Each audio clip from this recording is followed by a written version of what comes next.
What's up, dog? What's up? What's up? What's up, I dog? can hear the music. Me. I have a special sound card here for this particular. Oh, we don't hear it. I can't hear it. I can't hear it You can't though. hear it, really? We can't hear it. We can't hear it. Try again. There's nothing. Nope.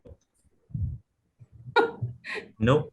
Technical You, issue. you're the only one feeling the jam. Are you serious? Oh my god. One more time. Yeah. Nah. I can hear it faintly in the background. It's damn loud. He had for me. some issues. He had some issues with his mic the last time. I think the connection. Can you play it from your Okay. phone? When you play it from your phone. What's up? What's Well, up, dog? today No we worries. have a very, very, very special guest who is from Malaysia, who moved to Singapore, was featured on Cesar Milan's Recruit Asia, started her business out of her passion, training dogs, and we have Miss Steph Keong. Hello. Oh wait, I need to do this also, is it? What were you doing? No, that was my special dance. It's hard By to the way, imitate. you can't hear it, but I have people clapping and cheering. Hopefully, it translates into I this don't think it's podcast. going to eventually. translate. Yeah. Well, thank you very much for coming on to our podcast. Mhm. What's up, dog? Hello, Steph. Thanks for having me. Welcome. So this is a very unprofessional podcast we have here. We don't even know how many people is going to listen to this. But we'll assume there's A lot. A lot. Last count there was about five. minimum 4. Five. Yeah. Now Last we're count there probably were at about five. Yeah, not bad, lad. Not bad. Well, be sure to subscribe. We have our own podcast on YouTube, Instagram, What's Up Yeah. Dog _podcast. Yeah. So And my if you name guys is miss out Brendan. on great conversations, don't say we didn't warn you. Yeah, let's introduce ourselves first. So I'm Brendan. I'm James. I'm Keith. And I'm Steph. Yay! Great. We're not working. Again, it's clapping, by the way. So cheap system lah. Anyways, so we invited you on because we wanted to know more about you and how you actually came from the corporate life, transitioned into training as a profession, and of course your whole dog journey. Basically, we want to know everything from what dogs you had before and what made you decide to become a trainer. Well, let me ask the first question then. When you were working in the corporate world, what made you decide to take that leap to becoming a full-time dog trainer? I was based in London at that point in time, and my sis had actually said, why don't you just try and work with a trainer and see what it's like see if you really like it and you wouldn't mind sacrificing your weekends for. Then I started doing that because I really, really, really missed having dogs when I was in London, and I just didn't have the capacity. So that was kind of like my outlet to go play with dogs who I can kind of spoil and train at the same time. And then I'll do that on a Saturday. So I'll follow a trainer on a Saturday. And then on Sunday, I would go to Battersea, which is a big rescue organization in the UK. And I would kind of hang out with the dogs there. That's the glamour word of it, but actually I was just scrubbing dog shit probably most of the time. But that was a really fun experience because it was the chance to kind of test a little bit of training, even if it was just basic sits and downs with lots of different dogs in a highly sort of stressful environment in a kennel. Mm-hmm. So yeah, basically 8 to 2, just scrubbing poo and training dogs on a Sunday. So that's how I started out. Nice. And that was quite a good experience, I would say. So you really started from the shithole. Pretty much. And how I started taking over the sessions was quite interesting because the trainer that I was following had an emergency, and she basically said, Steph, this Saturday you're going to take over all the classes. And I pretty much went, okay. And that's how it just started snowballing from there. And I think she just figured out she had a pretty good deal because she said, from now on, you're going to take all the classes. So she took all the money and I ran all the classes for her. So she had a pretty sweet deal Name and for about shame. 6 months. Name and shame. Name and shame. What's her name? Who was this Actually, person? I don't remember her name anymore. Wow. It wasn't like a super famous, it was a neighborhood trainer, and I think she thought I was stalking her because at first I had messaged her saying, oh, I'm thinking of adopting a dog.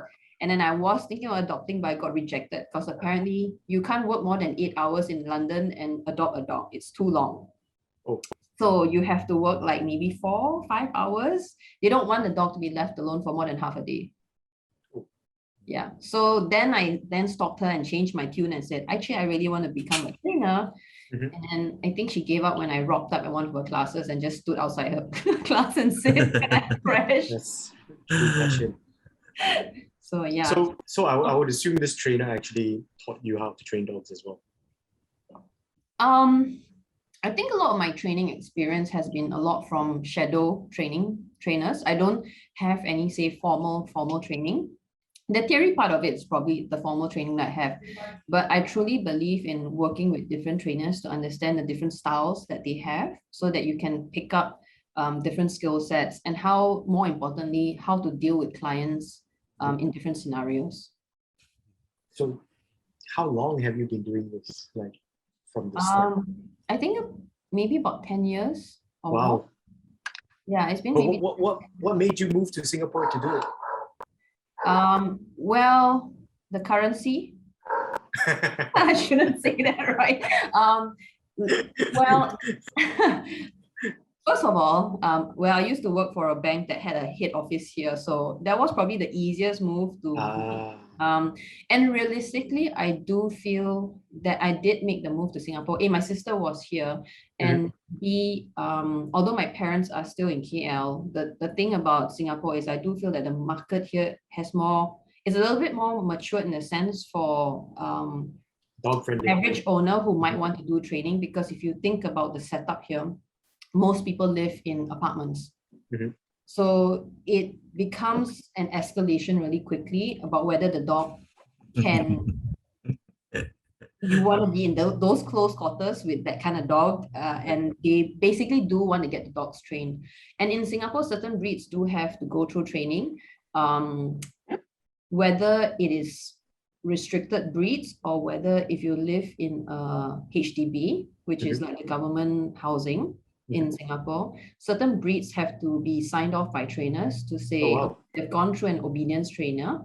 Say, for example, like beagles have to be trained. So understandably, because they're quite barky dogs, so they need to make sure that the owners know what they're getting themselves into as well. Interesting. It would have been the last breed that would have jumped to my mind. Surprisingly, Corgis are also on that list. How about poodles? Because?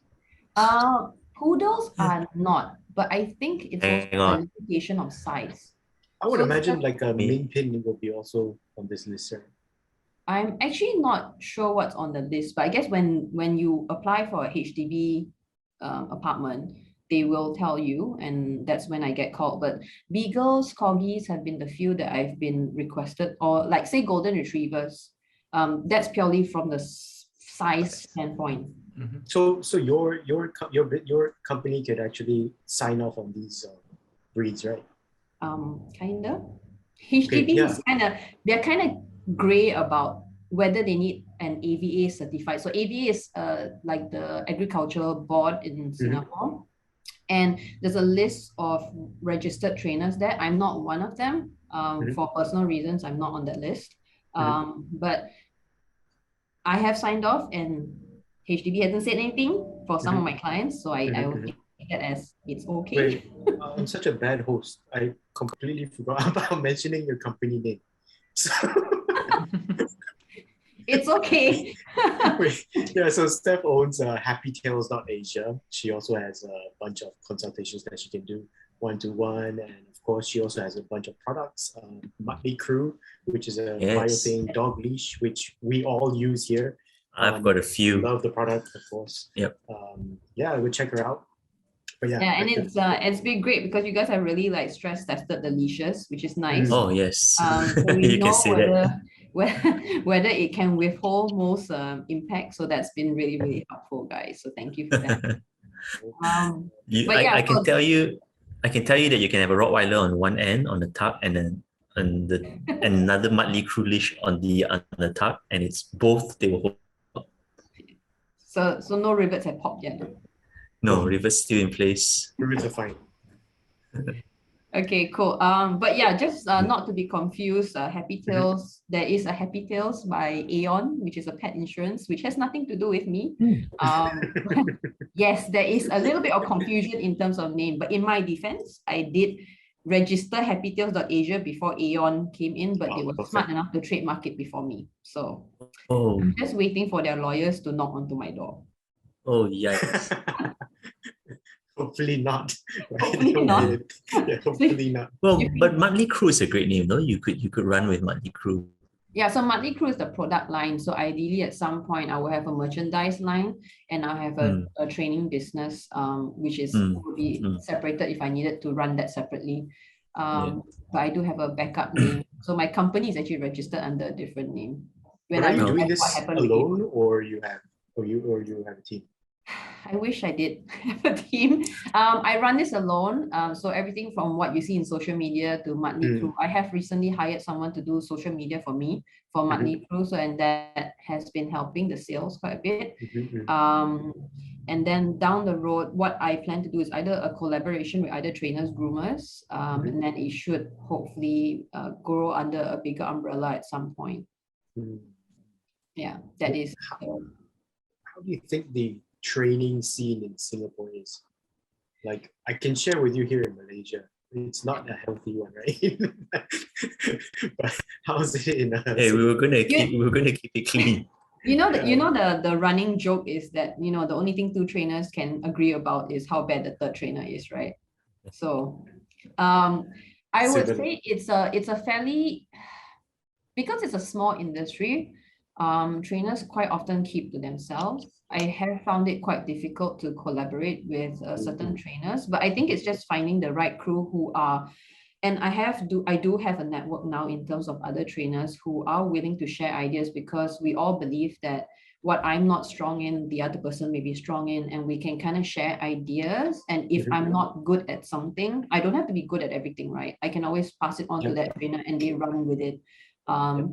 So I think it's just, to me, it's not really a business that you can work with in isolation, and trainers shouldn't be afraid of the cannibalization by sharing ideas, because you can only grow from there. Steph, so the audience listening in onto this podcast, I mean, you could almost, let's say, split them into two categories, like the four of them, right? There's 4 listeners, so 2 of them. Five. We got one more now. Steph may listen to it. I never listen to any of my podcasts, by the way. I get really embarrassed. I didn't even watch my Cesar show. I only like fast forwarded sections of it. Show me the results. No, but so you could split the listeners into, let's say we split the listeners into 2 categories: people who are thinking of being trainers and people who are looking for trainers. And if you stick onto the first category, right, what advice would you, in hindsight, what advice would you tell someone who's sitting there listening to this and think like, oh, I really want to be a trainer? And from someone who's been in this for almost a decade, what would you tell them? I think for someone who wants to become a trainer, what they need to think about is not the element of how good I am being a dog trainer, but really it's how good you are in being a human trainer. I suppose it depends on the model that you want to work on. In Singapore, there are certain trainers who are board and trained trainers, but at the end of the day, I believe that even if you hand the dog over, the transition is very important. So you do need to make sure that you are training the human. So the what people miss about is, oh, you must really love dogs because you're a dog trainer. So you need to love humans as much as you love dogs, because you have to deal with a lot of them, and there's a lot of negotiation that goes along. There's See, a lot James, of... how much I love you. There goes my dream of becoming a dog trainer. It's out the window. So if you ask me, be it could work, right? train my dogs. Sorry. No. I think there's a lag. You go.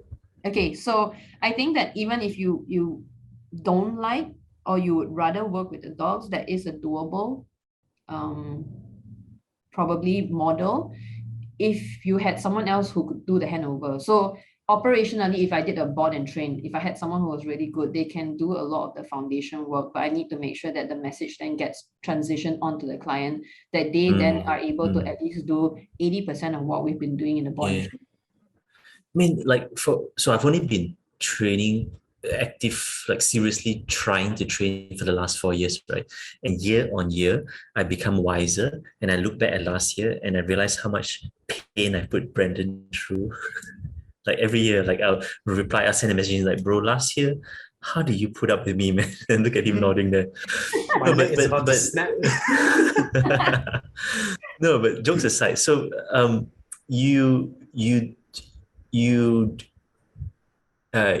get you as a trainer naturally get better at dealing with people, definitely.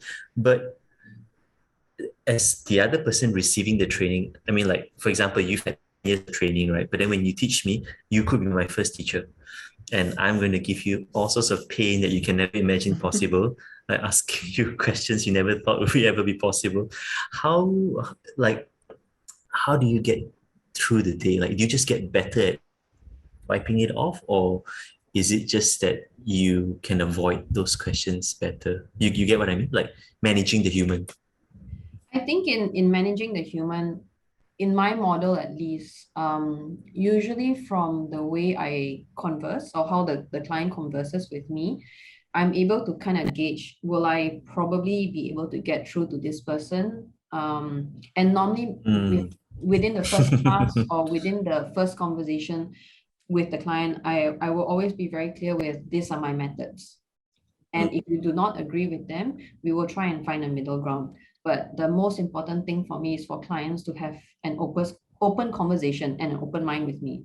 If you tell me that this is something I want to fix in my dog, let's say I have reactivity, but you tell me I'm not open to any tools, I'm not open to, and I have a dog that's like not food motivated, not play motivated, nothing, right? Then I would probably present, this is my game plan. We got to try a couple of things, right? And if that doesn't work and you would rather not work, then maybe I am not the trainer for you. So Steph, can you just share what method do you use to train dogs? Yeah, I was going to ask that.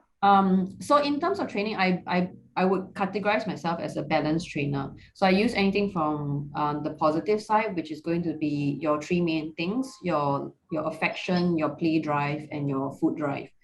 And also whether it's from a corrective standpoint. So I think that the term corrective also has different bars for different people. Some people deem a choke chain as a corrective. Some people deem like using a harness is probably the best way to walk a dog. So I think it's finding what the clients are willing to accept. And from me reading the dog, I will say, okay, I think this is probably going to be the best method. But if you do not agree with that, we will try what you would rather, and if you're willing to let me at least show you what the variance may be, then you decide what you want to work on.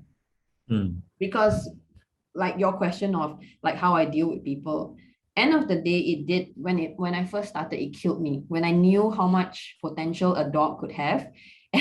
See, Brandon's gonna nod his head here, okay? When I knew how much potential a dog could have, but it was limited to what the owner was willing to do or could do. Brandon, stop it, Brandon. Stop your smart. So do we have the same client here? So the thing for me was, I think at the start I got really affected by it, but after a while I just kind of let go to the fact that I'm not the one living with the dog. They are the one living with the dog and the results that they're going to get. So they put in how much they want to take out of it.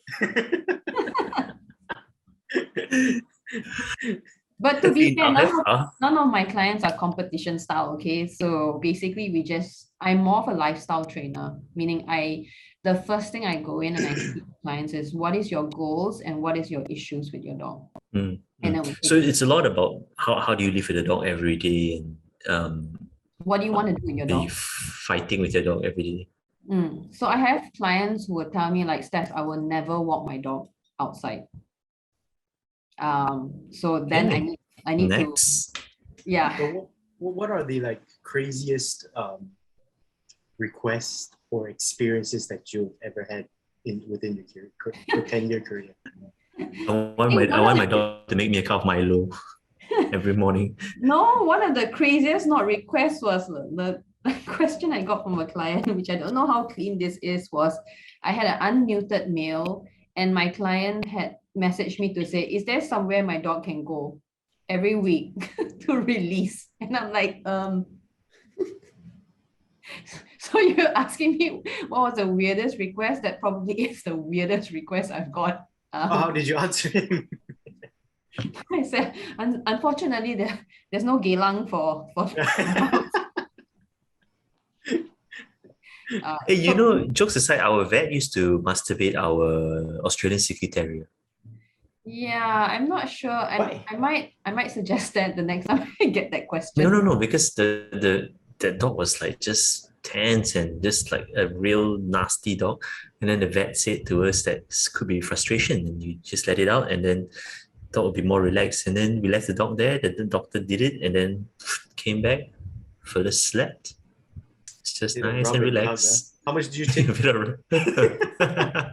So if you send it back weekly, Every time the dog sees the vet, licks his lips. Massage center. okay, that's interesting, I guess. Let me think. I don't think I've had like really crazy requests I remember, but I do get quite often, I think because I work with a lot of families here.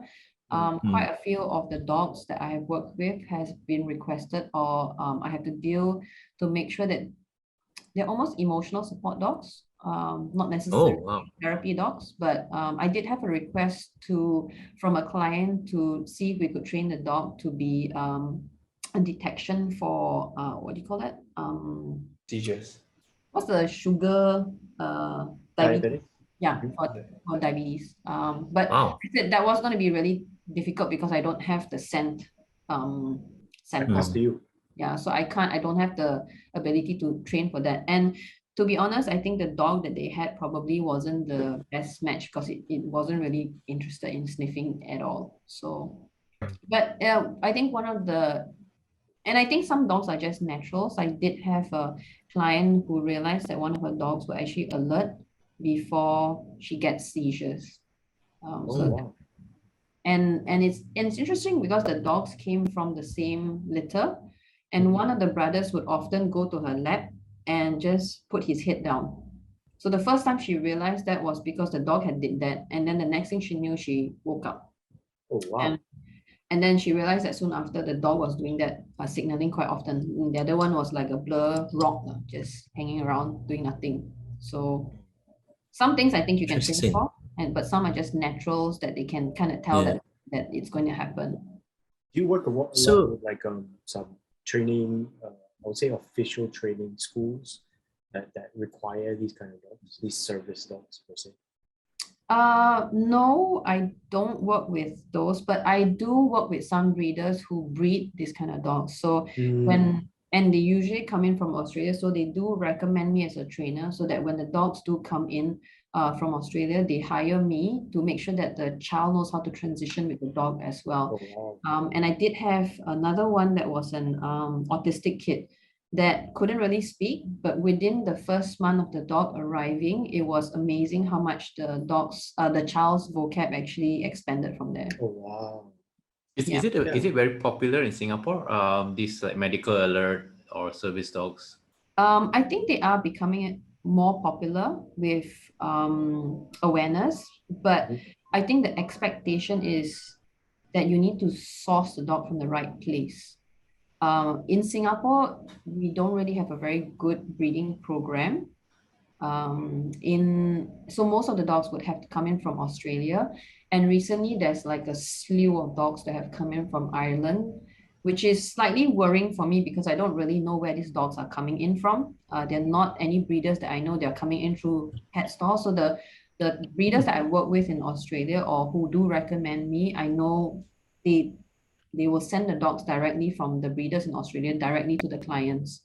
So those have been temperament tested to ensure that they are steady enough from the parents, and they keep in touch with the owners and stuff to make sure that the puppies that are coming out are also stable, so they know whether to continue breeding those dogs or not.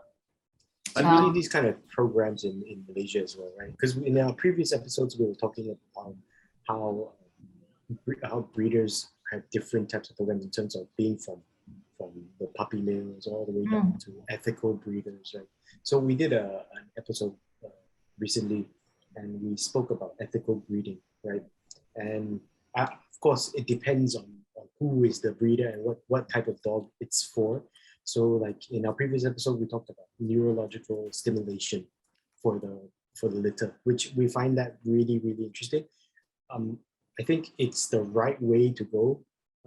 But of course, it's a certain limitation in Singapore, right? Because again, space is a huge issue. Cost is also another issue in Singapore for breeding. So what would your thoughts be to be able to improve these kind of things with someone who has puppies? It doesn't have to be a proper breeding program, but I have a male and a female, and I felt that, oh, maybe I could breed this dog. Would that kind of help? I think that people need to be very careful about that, because it's not just about the dogs that you currently have that you're seeing as a father and mother. You do need to think about the generations before, because you're going to have inherent genes that you may not see necessarily in your own dog.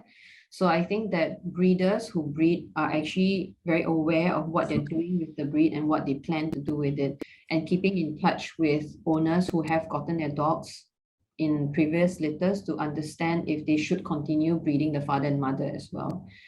So that's just from a temperament perspective. But I think from a health-wise, the most you can probably do is like the health testing. Like say, for example, it's like a lab, then you need to do the hip scoring to ensure that it's going to be healthy hips. Like one is probably in terms of a breed genetic disorder that quite often happens, then those tests needs to happen on the parents at least.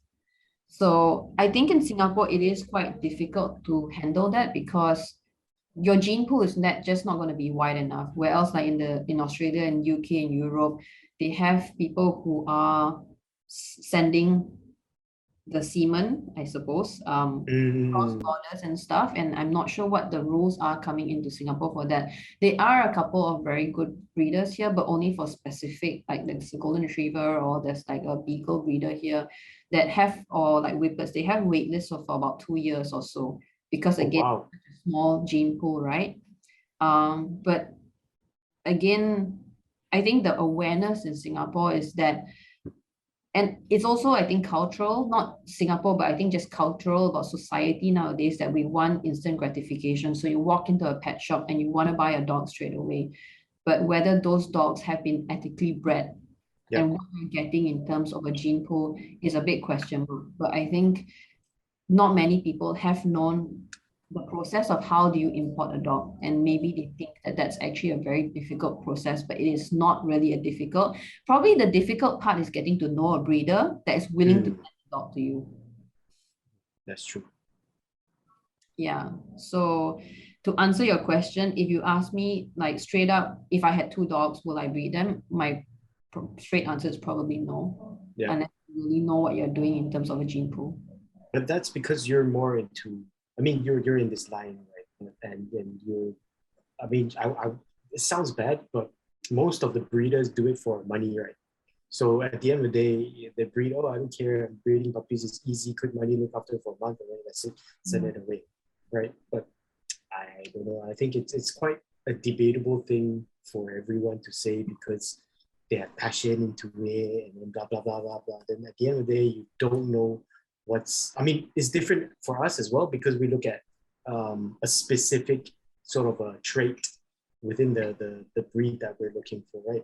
So again, like if we compare a Malinois to a Rottweiler, which one would I choose for whatever I'm doing? Right? Maybe a Rottweiler. Of course, the speed and of course the weight and all these things The I beauty. take into consideration. But I think that for a sort of standard average family, the need or the want to look for something so specific, like me as a trainer, I could rescue a dog, right? And I could train up a dog. But again, I use my dogs for a lot of things. I go into schools with them. I need them to be able to be very okay with like kids. I do think to a certain extent there's nature versus nurture. Yep. Right. And I think, James, even you know that from your dogs that you've had, like no matter how much you try and break through something, you just can't break through a nature or certain traits in your dog. Oh yes. Oh yes. I would tell you that for sure. Still with Brandon, okay? So No, but yeah, no, I think um it was going to be one of my questions to you, but I think it's very true because sometimes within the same litter, like within the same litter, same parents, same mother, same father, right? Or you could say like the same sire and the same dam for 2 litters, 2 years, right? And in 2 years, in that 2 litters, the 20 puppies could be phenomenally different. And the best and the worst is the gap is huge, huge, huge, huge gap. I mean, how I explain this to my clients, because I get this quite often, because they'll go, oh, I had a Cocker Spaniel before and like it was never like this, and now I have a different Cocker Spaniel. My explanation on a very simplistic manner is you have a brother or a sister, same family, same factory, same house, you guys are not the same. Yeah. There'll be similarities. True. Yeah. Yeah. Which leads me to my next question, right? So okay, I have only trained a number of dogs, and I only know the dogs that I have trained. So I've got a very active dog, and I have had a very fearful dog, and I had a very dominant dog. So it's very clear, like the lines are very drawn. I've had these 3 dogs, and I had one which is very easygoing, which is now with you, Steph. So Biggest so part ever. yeah, it's the easiest dog. But so for me, if you ask me, I know of 4 types of dogs, right? In terms of behavioral personality trait. But for you, you have trained hundreds of dogs, right? I wanted to ask, would you say that each and every dog is just completely uniquely different, in that it is 100 different personalities? Or over time, are you able to classify them like, okay, there's about 8 broad categories and your dog is in this category plus minus this and that? Like, are there broad categories that you start to see, patterns that you start to see in personalities? I think it will be probably broadly like what you said, whether you have a dominant dog, whether you have an anxiety dog. So like I would say for example, Vinny, I would say he's a relatively anxious dog. He has some anxiety in him, right? I don't know whether it's just a gun dog thing. Or you have those that are just beta dogs, like Yogi, right? He's just like a whatever, chill. I just want love and my food, thanks. Some dogs are just followers, and some dogs are lost without leadership. So again, that will fall into the follower category. So I would say that there's not like hundreds of personalities. I would say there's broadly like maybe, I don't know, 5 or 6 kind of categories when I look at the dog. Maybe I could even break it down to like 50%, right? Is it just a willful dog or not willful dog? Is it easy to kind of like, okay, this is what you do? And there's some dogs who are just eager to please, and some dogs will just be, you ask it to do something, just looks at you going, and then, or why? So I wouldn't say there's like hundreds of different personalities, but broadly, a couple that you can bucket your dogs into. And then you figure out what is your dog's currency, and then you work from there. And you get quicker at classifying them. So like, you go to a client's house, and then within the first 5 minutes, you sort of feel like, oh, that's a very skittish dog that is very insecure, looks for the owners for guidance, etc. You can tell faster over time. Yeah, you're able to tell quite quickly, and then you also then need to tell very quickly what the owners are be willing to do or not do. And the human side. Yeah, correct. It's the human side. I mean, out of all the dogs that I've trained, I've probably had like over 1,000 clients in Singapore. But there have been cases where I have actually gone in and just doubting myself, right? I would have said, I'm not sure if this dog is for you. I think you need to return the dog. You say that to owners? Said it to one or two owners before. Very rare. Wow. What was the reaction? I think because I break it What up. do you know? No, okay, so in this particular case, it was a dog that was very raw. So it's a rescue dog, it's a mongrel, right? And for the simplest thing that I think they called me in and said the dog was like barking or like kind of out of control, right? I walked in and we did the session, like we sat down, I was just talking to them about the dog and the dynamics, who takes care of the dogs, what's your family setup, do you have young kids, stuff like that, right? We did have treats there. And the owner was sitting next to me. I just picked up the treat and the dog went for me. And Went this for you as in bite attack? bit my hand. Wow. And it's a 3-month-old dog. 3 months. So How very much was raw that dog. dog? Send him over. I'll send you my address. But it would have been perfect. So that's what me and another trainer had said. If we knew someone who's going to train his dog like a Belgian Malinois for IPO, this would be the dog. But for a family who is both working parents full time, and the helper is the one that's taking the dog 90% of the time, and the helper also has to take care of the two young children who are both under 12 years old, who don't know what they're doing, it is not a safe space for this dog and the kids to be in. Yeah. So one of the very heavy topics I wanted to touch on, I'm just going with the segues here since you opened up that segue. So one of the very heavy topics I wanted to touch on. So Steph and I, we've got a mutual friend, and unfortunately, about a couple of weeks back, his 3-year-old son was quite badly mauled by two Rottweilers. It was gruesome. I won't go into the details, but it was bad.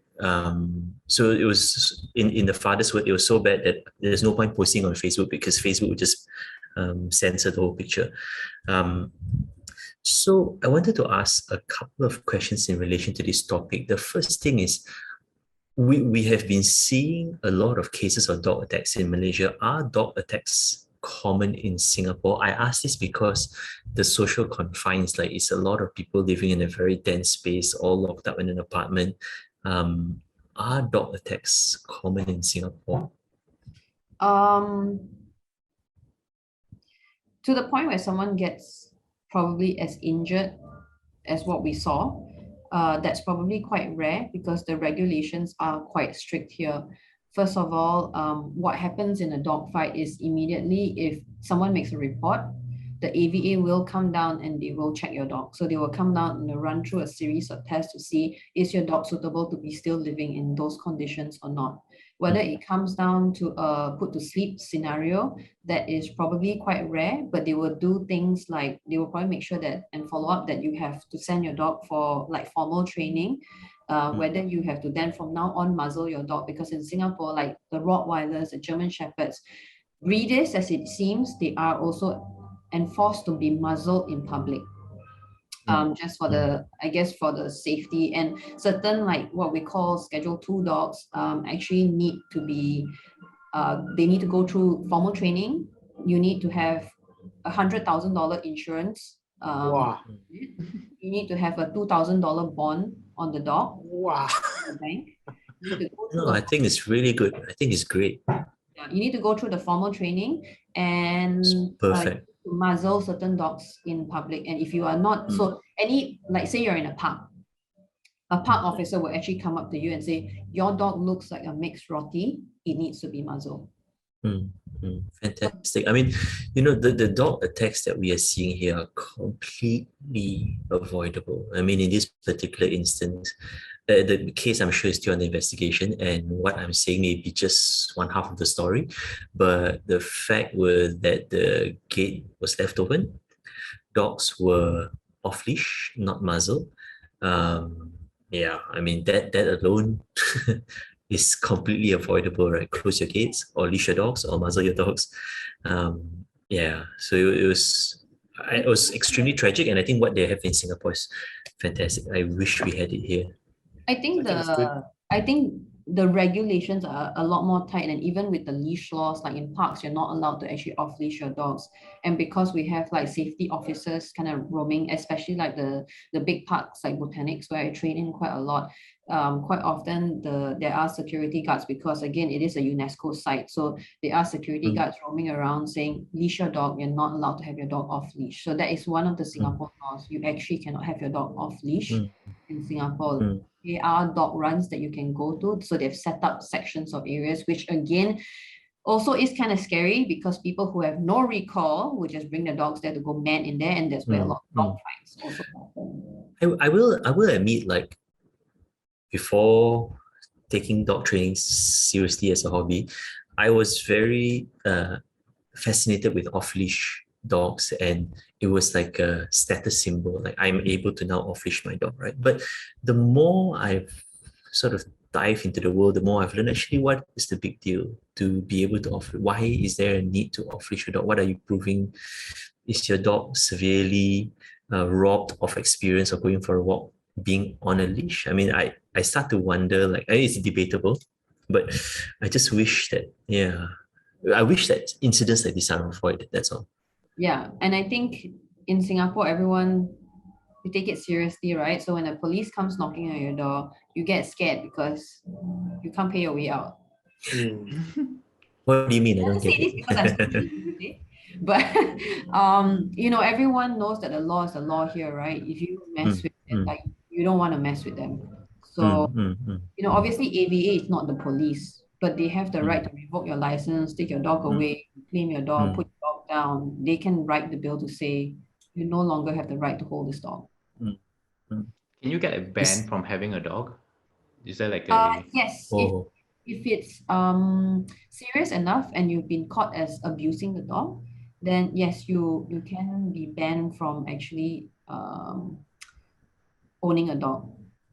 So even like in the recent cases, there was a case where it's not like she owned a dog, but she ran a home boarding scenario where I highly suspect she actually just left the dogs in the house and just threw like dog food and just checked it every 3 days or something. So what happened was a dog died, and the owner found out, and they had cremated the dog. So basically the owner had no idea that the dog died, because they just said that the dog ran away or something like that. So she is going to jail for that, and she is no longer allowed to own. wow. Yeah, she's actually going to jail. Jail. Yeah, for she Sweet. time for that. So everyone's kind of happy with that, because that was major neglect on her end, I think. Yeah.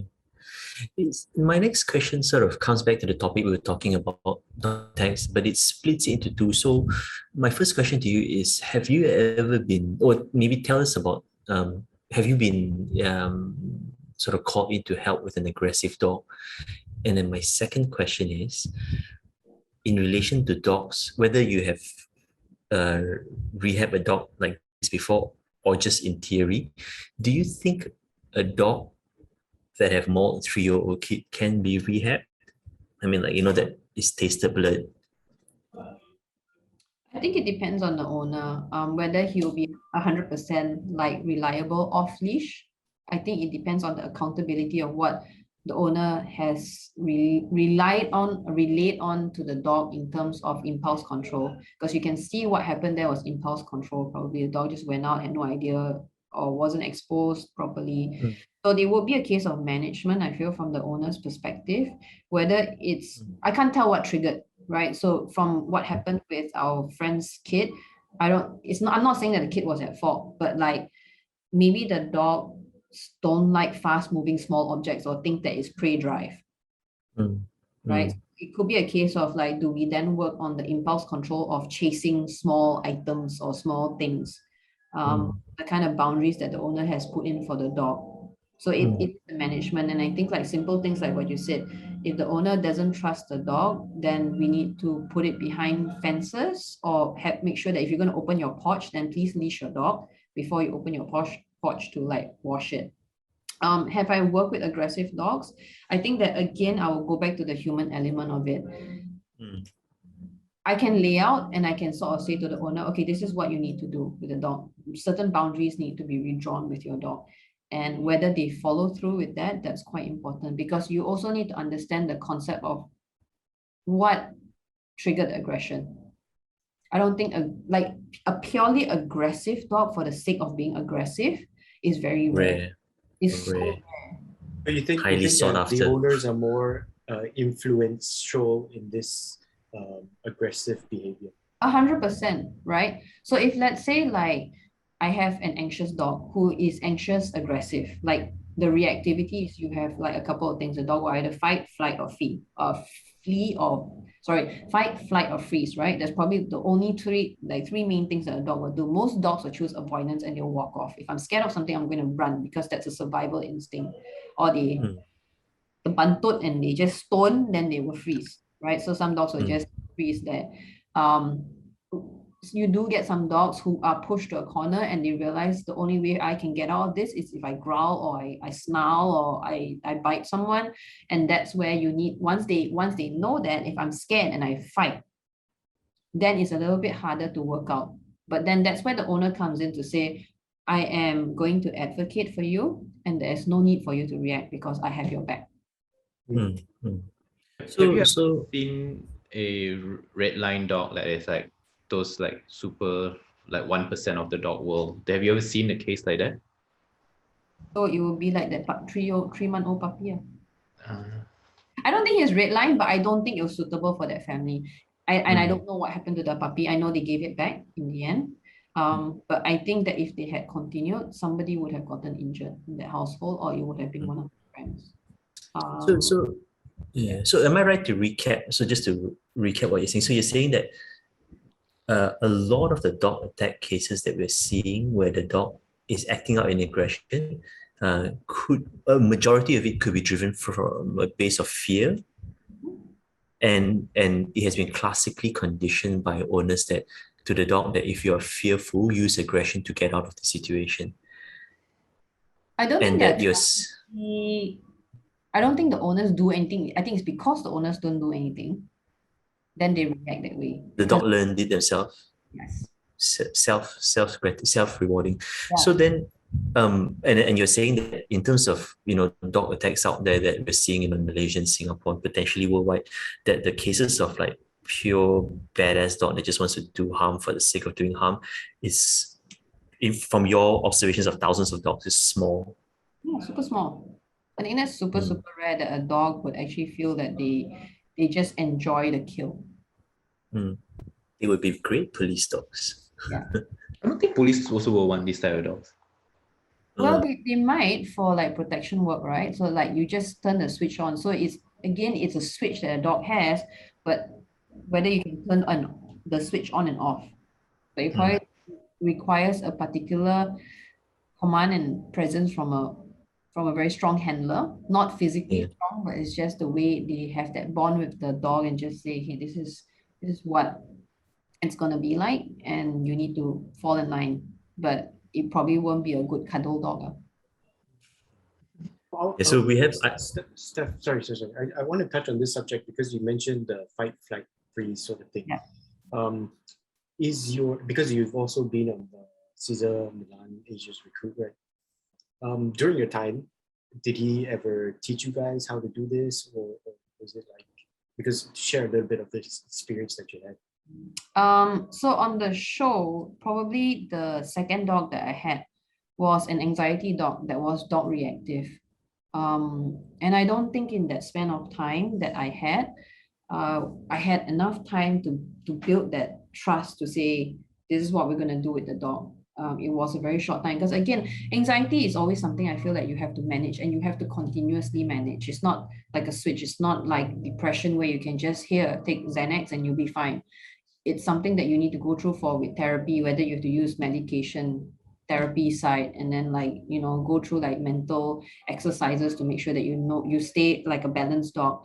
So during that time, I think if we had more time to work with, and maybe it was the elements that we had to film in, we were doing a lot of outdoor work, and I didn't have the chance to go to the owner's house. So I think if I had gone to the owner's house to understand what the setup was like and how the dog, like what his daily routine was like, which we did, which Cesar actually did later offline with the dog. And I think that made a lot of difference for the owner. Interesting. Yeah. So So you're saying that the method that is sort of suggested is that to go back to the routine, see how they behave, what could be some of the early triggers, and then arrest it there.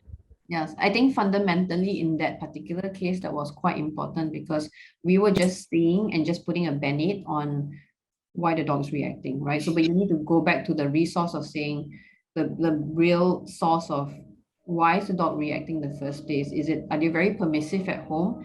And that means that the dog feels that when I'm out, I don't trust you because I don't trust the owner on the leash because you don't normally take the lead at home anyway. So I'm just going to take the lead because I'm nervous about this dog that's coming to me. You keep shoving me into dogs that I don't want to say hi to, and then the dog then starts to react. So I think it starts with very small signs. For example, like the dog's like avoiding the other dogs, like, not like pulling, but just like doesn't seem to want to say hi, or they're sniffing to kind of redirect. And then owners keep like, oh, every dog's friendly, and they kind of just keep shoving the dog. And then one day they realize that I'm just going to growl. That worked. Yeah, so I think that's for me how I start a lot of my sessions as well. So some clients will call me and say, my dog's not walking well on the leash. I said, no, we need to go back first to your house and see what. So from then on, I do a lot of my sessions in their house first to understand what their routine or day-to-day sort of like stuff that they do with their dog is. How long do you spend with them per session? Usually about an hour. Each session's an hour. And by then, like the owners are fried. So not the dog, the owners. So Stan, I'm sure there are lots of people inquiring, how much do you charge and all that. But before all that, like when someone thinks of reaching out to a trainer, right? What should they be ready for? Yeah, what should they look out for? Like how can I prepare myself and my dog before I go and see a trainer to get the most out of the session?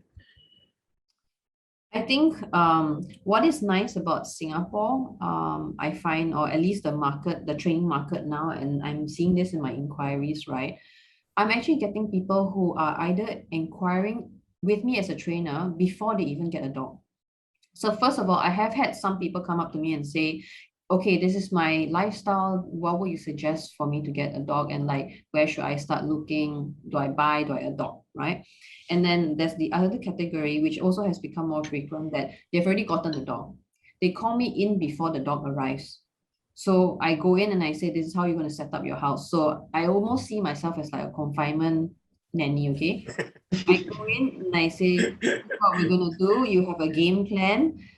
So some people who try and contact me, I say, I'm sorry, I'm booked out for a month because these people are like contacting me way before the dog arrives, right? So we either do a video consultation or I go to the house and make sure that I get to meet as many, or at least know what their family setup is like. So I know how to structure the class from then on. So Do you see COVID in this current situation, the pandemic? A lot more people are buying dogs. It is insane. Oh shit. Which is also a bit worrying. And I'm very good for business. and I'm very grateful that in these times my business is doing as well as it is. But the thing is, I hope people know what they're in for. Did dog price go up in Singapore? It has gone up insanely as well. It has. Oh yeah, you were telling me. Yeah. So if you get a dog imported in, right? It used to be like maybe, I don't know, $4,000 that you could pay for. This is Sing dollars, yeah. Sing dollars, that's 4,000 Sing. Dogs now are going for anything from 8,000 to 20,000 Sing dollars. Just the dog with the transportation. Everything in from the pet store. That's what they're selling at the pet stores right now. So that's why I implore owners to just say, like, go straight to the breeders. It just does not make sense. Are people buying at 20,000? Yes, Sing they dollars. are. What breed are they buying? Because I'm gonna breed them here. No, man, this shit's gold. I had someone tell me that I think it was a husky, and because it had 2 colored eyes. Oh. Sold for like $20,000. And then I don't know what kind of dogs they're breeding, and then they're mixing like the weirdest type. Oh yeah. Like All the mixes right now that are coming in. I'm just like, I've never heard of this mix before. Um, and then I guess the pet yeah. marketing Golden doodle. golden doodles have almost become common right now. Golden doodles, Maltipus, Cavapus, Cockapus, these are all super common now. You have like Bernese doodles, and you're like, it's like, huh? And it looks so Gold different, poo. like, Gold poo is a new breed, right?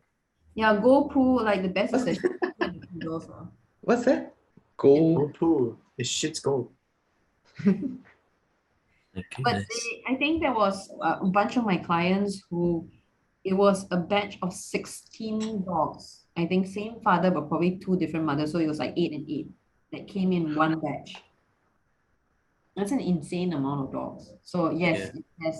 it has really, really like dog ownership has really, really gone up here. I think the pet industry in terms of like daycares, which is super big here. I'm not so sure about Malaysia, but daycares, pet walking, the groomer business here is it's really going to be probably quite booked out in if ever travel starts to happen again. Amazing. Yeah. Is there like Amazing. enough space in Singapore for so many dogs? I guess Yeah, it's people not enough. lives in their apartment or their house and then go out and walk around the area. There's actually like I think the image of Singapore is that it's a very concrete jungle, probably what you see on media, Yeah. but there is obviously not as nice as the places like James where we went hiking with Yogi the last time I was back, right? Mm. There are some places like that who are still quite raw, but the government has really done a lot of effort in terms of like connecting the whole of Singapore. So there's a lot of like park connectors that you can Okay. walk from different areas, and they are pretty dog friendly. I would say like Singapore is actually pretty dog friendly. There's like areas where there are a lot of restaurants that you can bring your dogs into, obviously al fresco dining. But they are definitely more open to having dogs, even if you're dining or like in condos and stuff. Mm.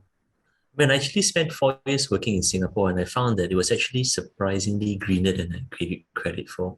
Like, and what's best is that you could really walk. So we did a walk from Yishun up north all the way down south to where's a place where you can rent bicycle and cycle along the beach. Oh, Um, of course. East Coast, yeah. So we did the Yishun to East Coast walk, which was a full day walk. But we were just connecting from footpath to footpath to footpath, and it was green pretty much from Yishun all the way down south. So we started at the northernmost point to the southernmost point, and you had perfect footpath and tree shades all the way. Mhm. I think what's nice is Yes, they yes. really keep the trees here. So even if it's like super hot, like in botanics, they actually make a lot of effort to keep the older trees. They don't just like cut it down, right? Mm. So I Mm. can go there and I train there at like 11, 12 o'clock in the afternoon and I can still find shade, which is really, really nice, I think, in the central area. It's a special spot in Malaysia just to look for a field that you can bring your dogs to. It's like it's like a competition. Like how many fields do you know? So it's like a secret spot that you don't want to share with other trainers too. Yeah, because if everyone goes there, then people start complaining, and next thing you know, there's a sign that says "Dilarang membawa anjing." Yeah, I think that's what's nice about the training and the awareness is that I keep harping to my clients that it's not about how good your dog's heel work or sit work is, right? It's about how much you can control your dog or like at least manage your dog when you bring it out in public because we want to bring our dogs out to the cafes. We want to like go to the park with our dogs. And if you don't have a well-behaved dog, then we're going to get banned. The community is strong in Singapore. Yeah, and I think they are relatively like dog friendly as well because maybe there's a lot of people who don't want to have kids as much here. Yeah. Um, and like some shops are, I think, I don't know if this is true, but I've been told that all Apple stores are supposed to be pet friendly. So I've literally walked Vinny into Apple Orchard and bought Oh, stuff there or just go there to that's super. bring awareness that dogs can be well behaved in shops. So yeah, it's Yeah. pretty cool that I can walk him into Orchard and into Apple. That's good progress though. Like, because there was one time I was in Jakarta and in a mall, a very popular mall, and everyone was walking around. It was completely flooded with people, right? But there were people with dogs, right? Yeah. Freely leash. They were off leash and Yeah. running around in the mall. Wow. Yeah, I- and everyone was okay with it. Everyone would be playing with the dog, running around. It's just so cool to see that. I think I was in Paris and I was in like the train station was like peak hours, super packed in Paris. So there's this guy just walking his Mastiff. I don't know what Mastiff it was, off leash in the packed train station. And then he got onto that train as well. And the dog just sat there right between his legs. Didn't flinch, no issues. That's very common in Europe, right? Yeah. Even on trains, right? Yeah, they just bring their trains, just bring the dog into the train. It's like just bringing a kid, come follow me. And then they just go into the train. I think Singapore is being quite as an Asian country, like guide dogs are allowed. I'm not sure about Malaysia, but like guide dogs are allowed on public transports. But there's probably like 7 guide dogs only in Singapore in the whole. So even in Malaysia, I think, right, even the police canine, they're not allowed to be deployed. If I'm not mistaken, they're not allowed to be deployed in the sense of capturing the suspect or whatnot. Oh, okay. And I find that quite surprising actually. But yeah, like and I think in Singapore there is one mall that you can actually bring dogs into. So there's only one mall that I can go in and eat my mee pok in aircon while Vinny sitting next to me, which is really nice. There's a nice change having to sit outside like in the hot sun with like the smokers. So Talking to you two boys then.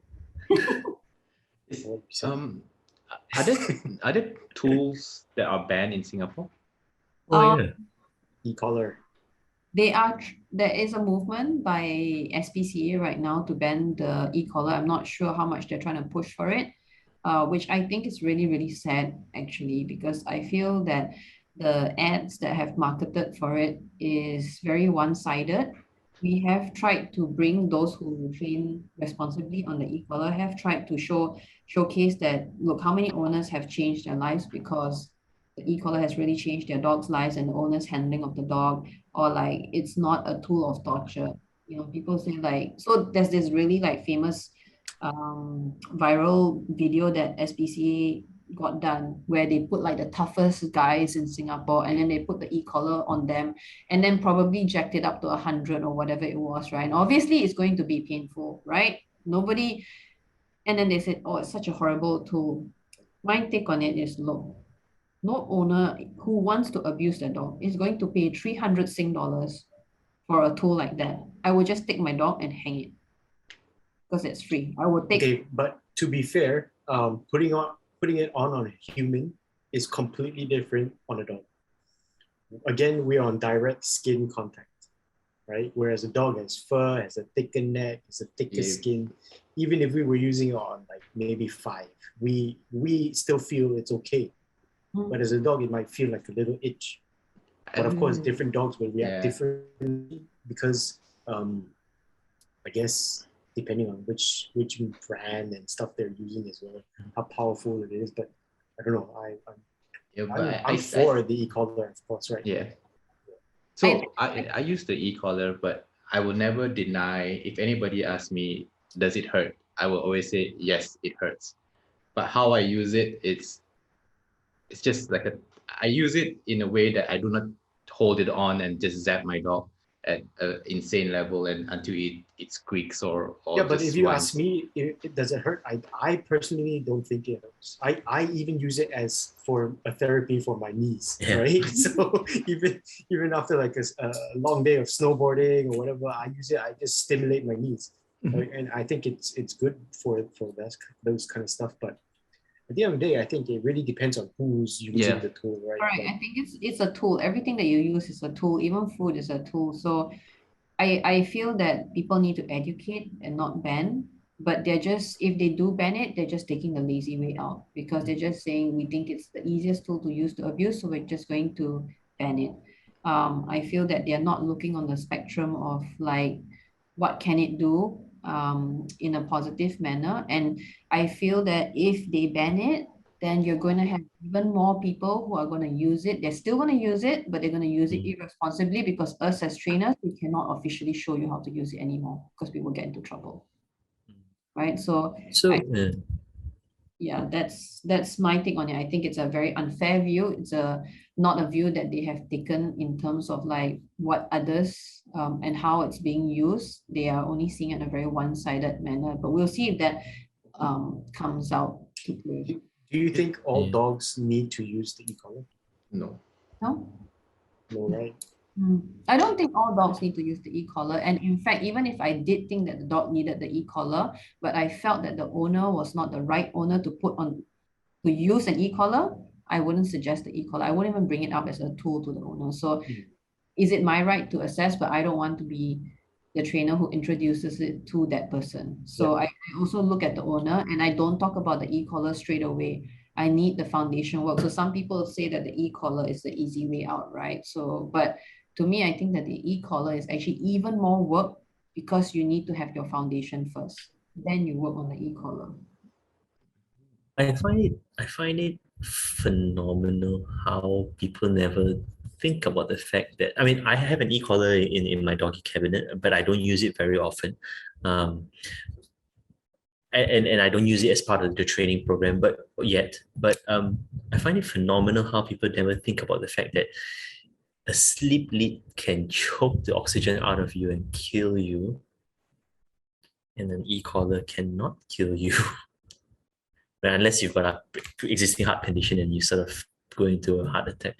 But it's really one tool is actually designed to choke the air out of you, and the other is just designed to nick you. It's actually a huge difference.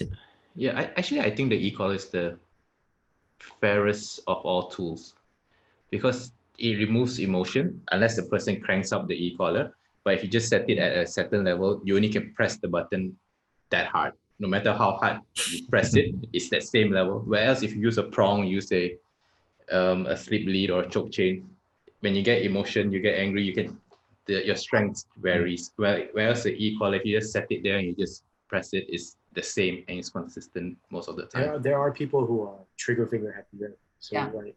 So yeah, that's true. blah, blah, blah, and I don't think it's fair to the dog. I think the trigger happy part is that's where I said that not all owners are suitable to use the e-collar because they don't see the sense and the strength in it, right? But I totally agree with you, James, with regards to the slip leash. Sometimes I feel even though the prong looks terrible, I feel the prong communicates a lot more clear than a slip can actually, or a choke. I feel that the slip lead doesn't have gradient. You can't sort of, it's like on and then it's off and then it's on and then it's off and there's no in between, like slightly on. I don't know, it's tightening of the breathing cord. You can't sugarcoat that too much. I feel like the slip lead position, you can yield to the pressure, lower down, but it depends on where the slip leash is. But again, with like any tool, like the slip leash slips down. Is it tight enough? Is it in the right? Is it high enough on the neck? Is it low enough? And dog move. And some puppies, like even if you're just using a collar, if they're constantly straining because they have no awareness, then I'll be like, okay, maybe we need to move. As much as I don't really like harnesses, like maybe we do need to move to a harness until your dog's brain is a little bit less scrambled, and then we'll move on to a collar.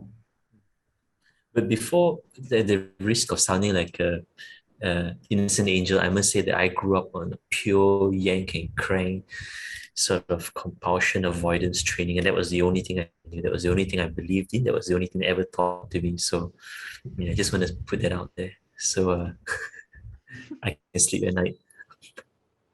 But you've grown, right? Under tutelage. Under tutelage. Painful tutelage. Steph, you said that no one would listen to you, but we are at an hour and 50 minutes, and I bet you someone had tuned in, they would still be listening. I'm not so sure about that. Maybe just waiting for the punchline. Like you have some what do you call that? Clickbait, right? And Steph's gonna say. You won't believe what she says next. I think your headline is gonna be something like I send my dog to the vet for certain purposes for relief. Yeah. Just one more question, right? Is it common people walk their dogs with prong collars, e-collars in Singapore? I think that the prong collars are not as common Hmm. because not many trainers will use it and not many owners are willing to test it out. Some of my clients who have, I guess, absolute, and I really appreciate this faith in me, have tried it on and said, just try it. Let's just try it on your dog because some anxiety cases I find with the slip leash, they just, like you said, choking themselves out of air, right? But the moment the prong is on, the clarity is there. So they don't dart about out in anxiety so much. They realize like they need to yield to the pressure. So prongs, not so. The e-collars I feel are becoming more popular. But there's a very big divide in terms of positive trainers here. I guess like with anywhere else, there's a big divide on no, don't use like the e-collar. So there is a bit of not shame, but I think some people may not necessarily advertise the fact that they either train with the e-collar or they are using the e-collar because they're afraid of the backlash that may happen because some people really their dog's Instagram account has more followers than their own personal accounts. Okay, so this is where they get the free treats and the sponsorship and things like that. So not everyone's open to that. But I think it's important that whoever does train with the e-collar, I'm not asking you to hide the fact, but I'm not asking you to advertise it, but also don't hide the fact that you use it because if you train fairly with any tool, you shouldn't be ashamed with the tool that you use. At the end of the day, it's just a tool. There is a lot of final stigma. question before we wrap up. Yeah, sorry, James, you have a question? Or? No. Just say that I agree that there is a lot of stigma. Even I hesitate to, have a picture out there with the e-collar or the prong on, even though I actually find the prong very good. Like, actually, the prong on my neck doesn't even really hurt. Really, it doesn't. I mean, it's not pinch designed anything. to penetrate It's into the annoying, skin, right? Yeah. So Seriously, that's one of my number one rules when I work with my clients. Like before I put a prong onto their dog, I always test it on them. I said, you need to know what you're feeling and what you're putting on your dog. So anyone get funny pictures? Like, ooh, putting on their on neck, some obviously, collar. So yeah, I get them to test the e-collar. And I also get them to test the prong always. So they need to know what it feels like. And a lot of them are really surprised, especially with the e-collar sensations. It's something that they expected to feel the way. That was when Brandon first zapped me with the e-collar. I said no. Your recall is really good after that, right? Answering Brandon's phone call really fast. Yeah, so okay, to wrap up, one final question.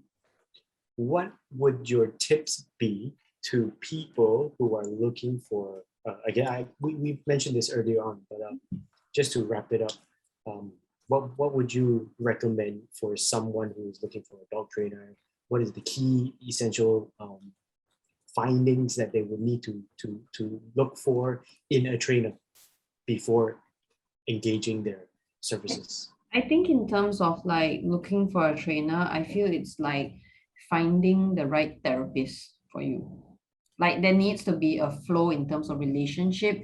You need to agree on training styles, what you're comfortable with the trainer, and the discussion and the how you plan to grow with your dog, and kind of guide your dog and what you're going to be comfortable. So what that trainer can bring out of you, I think that's what people need to look out for. It's not necessarily like, can you do a sit down stay? Not really, because this trainer is here to train you. They don't live with your dog. You're going to live with the dog. So they need to be able to communicate quite clearly with you. So I think when looking for a trainer, just to put it clearly, is someone who you can communicate really well with.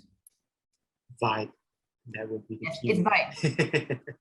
Yes, it's vibe. So apparently I've been told by one of my clients, we hired you because you're funny. I'm like, I don't think I'm very funny, but okay, if I make you laugh, at least training is not boring for you. But yeah, I think it's do another joke, Steph. I get that like every 15 minutes from her. Hey, well done on what you've done, man. Seriously, I mean, Yeah, really. I think I'm actually really proud of you too. Like from I mean, I personally would never do what you're doing, in the sense of So it's because you have transitioning. James as a client, ma. That's why. What's that? But Say the worst thing is he's not my client. Then you just like cake. yeah. No, but He yeah, loves it. I mean, in all honesty, I think what you're doing is very commendable, and for you to be able to create something out of nothing purely on passion is something not many people would do. So, well, let me just, you might not be able to hear it, but I have this sound card that I. My hand clapping with it. Cannot hear, still cannot hear.